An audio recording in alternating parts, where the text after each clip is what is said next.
श्री कृष्ण के विरह में गोपियों की दशा। श्री सुखदेव जी कहते हैं, परीक्षित, भगवान सहसा अंतर ध्यान हो गए। उन्हें न देखकर व्रज युवतियों की वैसी ही दशा हो गई जैसे युद्धपति गजराज के बिना हाथिनियों की होती है। उनका हृदय विरह की ज्वाला से जलने लगा। भगवान श्री कृष्ण की मदोन्मत्त गजराज की सी चाल, प्रेम भरी मुस्कान, विलास भरे चितवन, मनोरम प्रेमालाप, भिन्न भिन्न प्रकार की लीलाओं तथा श्रृंगार रस की भाव भागनियों ने उनके चित्त को चुरा लिया था। वे प्रेम की मतवाली गोपियां कृष्णमय हो गईं और फिर श्री कृष्ण की विभिन्न चेष्टाओं का अनुकरण करने लगीं।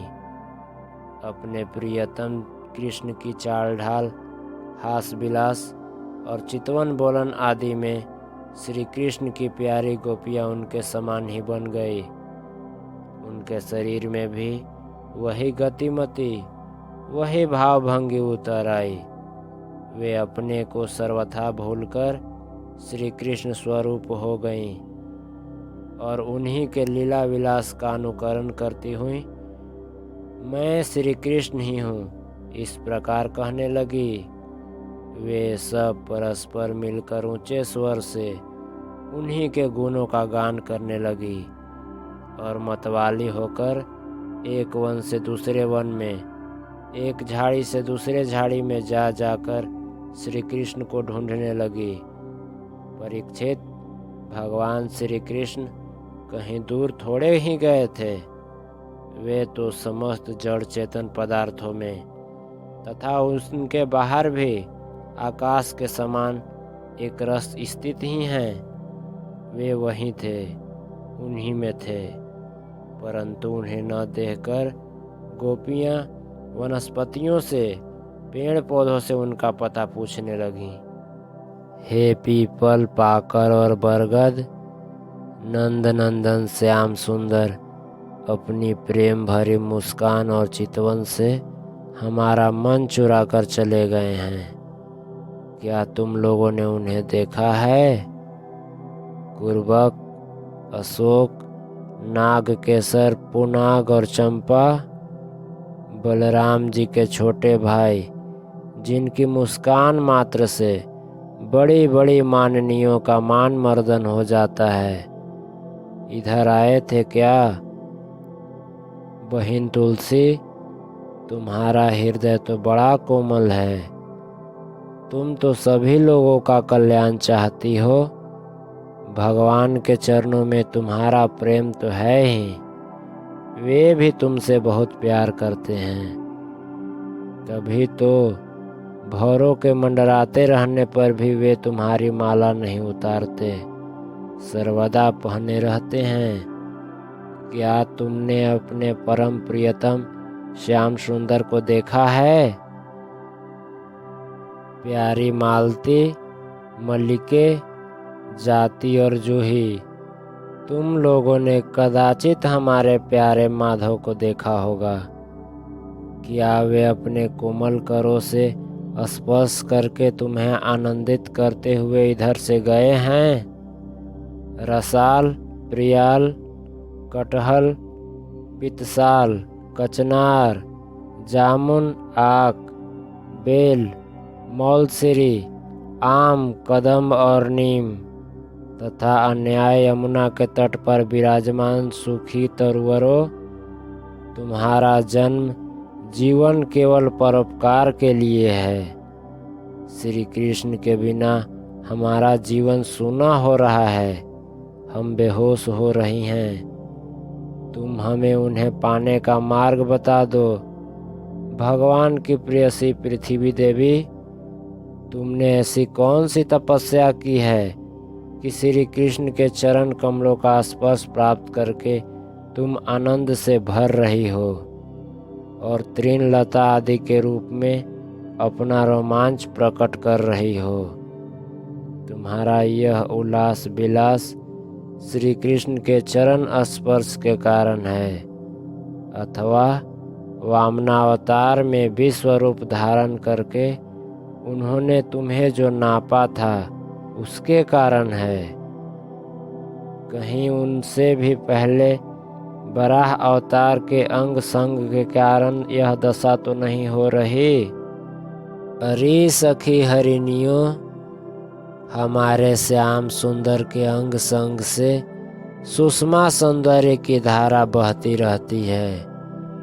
वे कहीं अपनी प्राण प्रिया के साथ तुम्हारे नैनों को परमानंद का दान करते हुए इधर से ही तो नहीं गए हैं।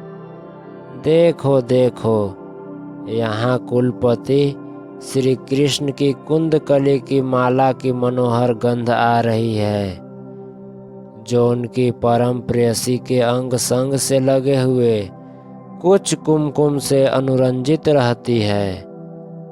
तरुवरों, उनकी माला की तुलसी में ऐसी सुगंध है कि उनकी गंध से लोभी मतवाले भौरे प्रत्येक क्षण उस पर मंडराते रहते हैं।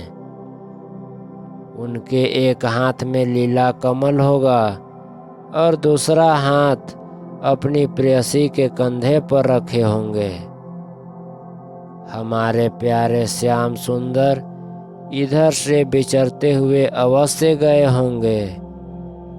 जान पड़ता है तुम लोग उन्हें प्रणाम करने के लिए झुके हो, परंतु उन्होंने अपनी प्रेम भरे चितवन से भी तुम्हारी वंदना का अभिनंदन किया है या नहीं?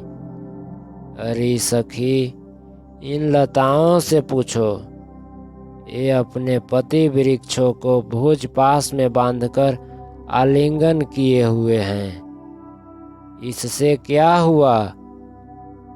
इनके शरीर में जो पुलक है, रोमांच है, वह तो भगवान के नखों से स्पर्श से ही है। अहो, इनका कैसा सौभाग्य है।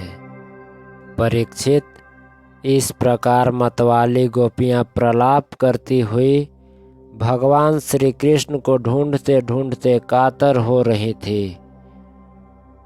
अब और भी गाढ़ आवेश हो जाने के कारण वे भगवानमय होकर भगवान की विभिन्न लीलाओं का अनुकरण करने लगी।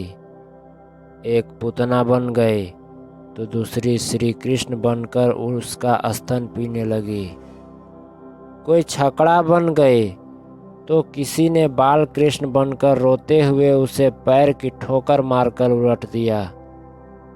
कोई सखी बाल कृष्ण बनकर बैठ गई तो कोई तृणावर्त दैत्य का रूप धारण करके उसे हर ले गई। कोई गोपी पांव घसीट घसीट कर घुटनों के बल बकैया चलने लगी तो उस समय उसे पायजेब रुंझुन रुंझुन बोलने लगे। एक बनी कृष्ण तो दूसरी बनी बलराम और बहुत सी गोपियां ग्वाल बालों के रूप में हो गई। एक गोपी बन गई वत्सासुर तो दूसरी बनी बकासुर। तब तो गोपियों ने अलग अलग श्री कृष्ण बनकर वत्सासुर और बकासुर बने हुई गोपियों को मारने की लीला की। एक बनी कृष्ण तो दूसरी बनी बलराम और बहुत सी गोपियां ग्वाल बालों के रूप में हो गई। एक गोपी बन गई वत्सासुर तो दूसरी बनी बकासुर। तब तो गोपियों ने अलग अलग श्री कृष्ण बनकर वत्सासुर और बकासुर बने हुई गोपियों को मारने की लीला की। जैसे श्री कृष्ण वन में करते थे वैसे ही एक गोपी बांसुरी बजा बजाकर दूर गए हुए पशुओं को बुलाने का खेल खेलने लगी। तब दूसरी गोपियां वाह वाह करके उसकी प्रशंसा करने लगी।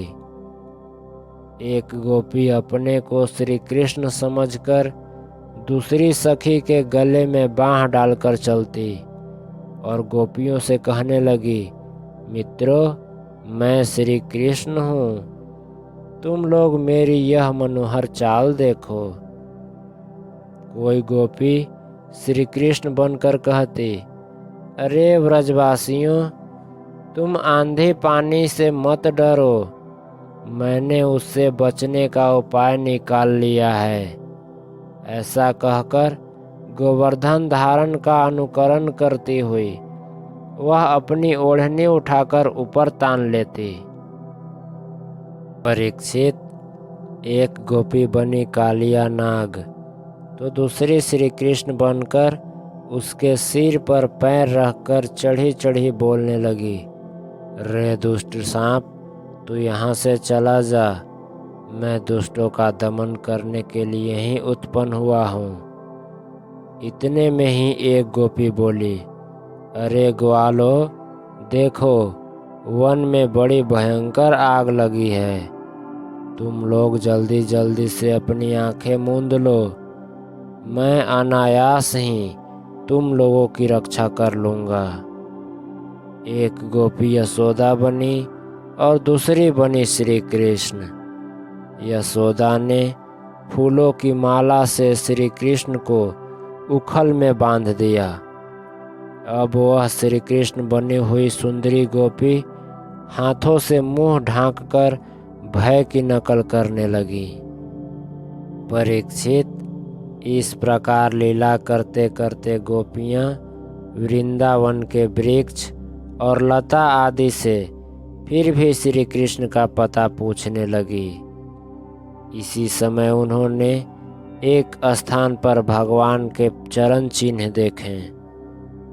वे आपस में कहने लगी, अवश्य ही ये चरण चिन्ह उदार शिरोमणि नंद नंदन श्याम सुंदर के हैं, क्योंकि इसमें ध्वजा, कमल, व्रज, अंकुश और जौ आदि के चिन्ह स्पष्ट दिख रहे हैं।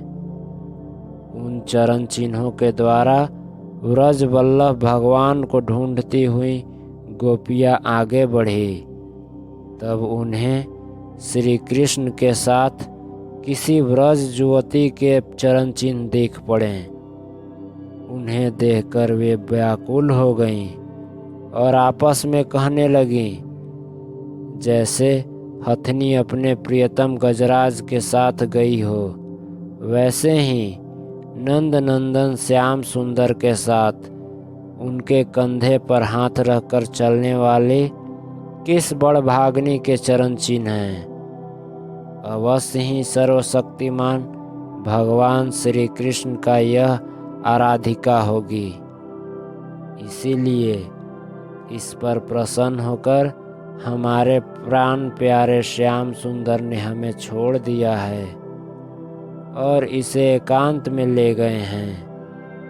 प्यारी सखियों, भगवान श्री कृष्ण अपने चरण कमल से जिस रज का स्पर्श कर देते हैं वह धन्य हो जाती हैं। उसके अहोभाग्य हैं, क्योंकि ब्रह्मा, शंकर और लक्ष्मी आदि भी अपने अशुभ नष्ट करने के लिए उस रज को अपने सिर पर धारण करते हैं। अरे सखी, चाहे कुछ भी हो, यह जो सखी हमारे सर्वस्व श्री कृष्ण को एकांत में ले जाकर अकेले ही उनका अधर सुधा का रस पी रही है, इस गोपी के उभरे हुए चरण चिन्ह तो हमारे हृदय में बड़ा ही क्षोभ उत्पन्न कर रहे हैं। यहाँ उस गोपी के पैर नहीं दिखाई देते। मालूम होता है यहाँ प्यारे श्याम सुंदर ने देखा होगा कि मेरी प्रेयसी के सुकुमार चरण कमलों में घास की नोक गड़ती होगी, इसीलिए उन्होंने उसे अपने कंधे पर चढ़ा लिया होगा। सखियों, यहाँ देखो, प्यारे श्री कृष्ण के चरण चिन्ह अधिक गहरे बालों में धंसे हुए हैं। इससे सूचित होता है कि यहाँ वे किसी भारी वस्तु को उठाकर चले हैं। उसी के बोझ से उनके पैर जमीन में धंस गए हैं। हो न हो यहाँ उस कामी ने अपनी प्रियतमा को अवश्य कंधे पर चढ़ाया होगा। देखो देखो, यहाँ परम प्रेमी व्रज वल्लभ ने फूल चुनने के लिए अपनी प्रेयसी को नीचे उतार दिया है। यहाँ परम प्रियतम श्री कृष्ण ने अपनी प्रेयसी के लिए फूल चुने हैं। उचक उचक कर फूल तोड़ने के कारण यहाँ उनके पंजे तो धरती में गड़े हुए हैं और एड़ी का पता ही नहीं है। परम प्रेमी श्री कृष्ण ने कामी पुरुष के समान यहाँ अपनी प्रेयसी के केस संवारे हैं। देखो, अपने चुने हुए फूलों को प्रेयसी की चोटी में गूंथने के लिए वे यहाँ अवश्य ही बैठे रहे होंगे। परीक्षित, भगवान श्री कृष्ण आत्माराम हैं। वे अपने आप में ही संतुष्ट और पूर्ण हैं। जब वे अखंड है, उनमें दूसरा कोई है ही नहीं, तब उनमें काम की कल्पना कैसे हो सकती है। फिर भी उन्होंने कामियों की दीनता, स्त्री परवशता और स्त्रियों की कुटिलता दिखाते हुए वहाँ उस गोपी के साथ एकांत में क्रीड़ा की थी, एक खेल रचा था। इस प्रकार गोपियाँ मतवाली सी होकर, अपनी शुद्ध बुद्ध खोकर एक दूसरे को भगवान श्री कृष्ण के चरण चिन्ह दिखलाती हुई वन वन में भटक रही थी। इधर भगवान श्री कृष्ण दूसरी गोपियों को वन में छोड़कर जिस भाग्यवती गोपी को एकांत में ले गए थे, उसने समझा कि मैं ही समस्त गोपियों में श्रेष्ठ हूँ। इसीलिए तो हमारे प्यारे श्री कृष्ण दूसरी गोपियों को छोड़कर, जो उन्हें इतना चाहती हैं, केवल मेरा ही मान करते हैं, मुझे ही आदर दे रहे हैं। भगवान श्री कृष्ण ब्रह्मा और शंकर के भी शासक हैं। वह गोपी वन में जाकर अपने प्रेम और सौभाग्य के मद से मतवाली हो गई और श्री कृष्ण से कहने लगी, प्यारे, मुझसे अब और नहीं चला जाता। मेरे सुकुमार पांव थक गए हैं। अब तुम जहाँ चलना चाहो मुझे अपने कंधे पर चढ़ा कर ले चलो। अपनी प्रियतमा की यह बात सुनकर श्याम सुंदर ने कहा, अच्छा प्यारी, तुम अब मेरे कंधे पर चढ़ लो। यह सुनकर वह गोपी ज्यों ही उनके कंधे पर चढ़ने लगी, त्यों ही श्री कृष्ण अंतर्ध्यान हो गए और वह सौभाग्यवती गोपी रोने पछताने लगी।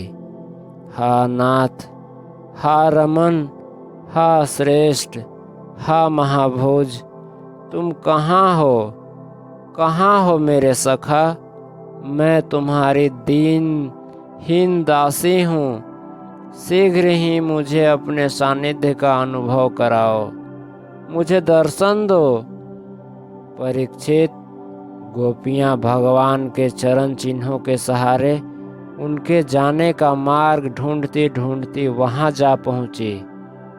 थोड़ी दूर से ही उन्होंने देखा कि उनकी सखी अपने प्रियतम के वियोग से दुखी होकर अचेत हो गई हैं। तब उन्होंने उसे जगाया। तब उसने भगवान श्री कृष्ण से उसे जो प्यार और सम्मान प्राप्त हुआ था वह उनको सुनाया। उसने यह भी कहा कि मैंने कुटिलतावश उनका अपमान किया, इसी से वे अंतर्ध्यान हो गए। उनकी बात सुनकर गोपियों के आश्चर्य की सीमा न रही। इसके बाद वन में जहाँ तक चंद्रदेव की चांदनी छिटक रही थी, वहाँ तक वे उन्हें ढूंढती हुई गईं। परंतु जब उन्होंने देखा कि आगे घना अंधकार है, घोर जंगल है, हम ढूंढती रह जाएंगे तो श्री कृष्ण और भी उसके अंदर घुस जाएंगे, तब वे उधर से लौट आई। परीक्षित, गोपियों का मन कृष्णमय हो गया था। उनकी वाणी से कृष्ण चर्चा के अतिरिक्त और कोई बात नहीं निकलती थी। उनके शरीर से केवल श्री कृष्ण के लिए और केवल श्री कृष्ण की चेष्टाएं हो रही थी। कहाँ तक कहूँ, उनका रोम रोम, उनकी आत्मा कृष्णमय हो रही थी। वे केवल उनके गुणों और लीलाओं का गान कर रही थी और उनमें इतनी तन्मय हो रही थी कि उन्हें अपने शरीर की भी सुध नहीं थी।